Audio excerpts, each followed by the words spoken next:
আমি আওয়ামী লীগের এবং জামাত শিবিরের তৃণমূল নেতাকর্মীদের দৃষ্টি আকর্ষণ করছি।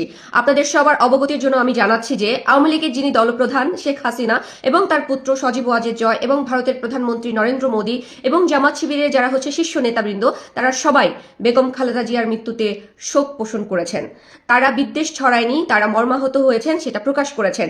আপনারা যারা তৃণমূল পর্যায়ে কাজ করেন, আপনারা বিদ্বেষ ছড়াচ্ছেন, আপনারা ঘৃণিত মন্তব্য করে আপনাদের দলকে আরো নিচু করে ফেলছেন।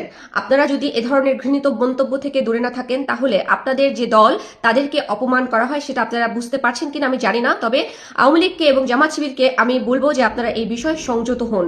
দেখুন, বেগম খালেদা জিয়া তিনি শুধুমাত্র বাংলাদেশের একক কোনো দলীয় নেত্রী নন, তিনি হচ্ছেন বাংলাদেশের সবার দল মত নির্বিশেষে তিনি হয়ে উঠেছেন একজন নেত্রী, যিনি হচ্ছেন মানুষের অনুপ্রেরণা, নারী পুরুষের সর্বময়। তিনি হচ্ছেন এমন একটি অনুপ্রেরণা যিনি কখনোই অন্যায়ের কাছে মাথা নত করেননি, কখনো আপোষ করেননি।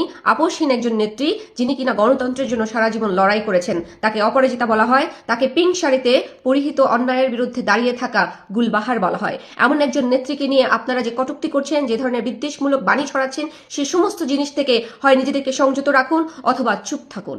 আপনারা যদি এ ধরনের কার্যক্রম থেকে নিজেদেরকে পরিহার না করেন, তাহলে আপনারা একটা ভয়ঙ্কর সিচুয়েশনে পড়তে যাচ্ছেন। আই রিপিট ইট, আপনারা যদি এ ধরনের নিকৃষ্ট মন্তব্য থেকে নিজেদেরকে দূরে না রাখেন, তাহলে আপনারা একটি ডেঞ্জারাস সিচুয়েশনে পড়তে যাচ্ছেন। একটি মৃত্যু মানুষের সমস্ত সহিংসতা, হিংসা, বিদ্বেষ সবকিছুকে অবসান ঘটায়।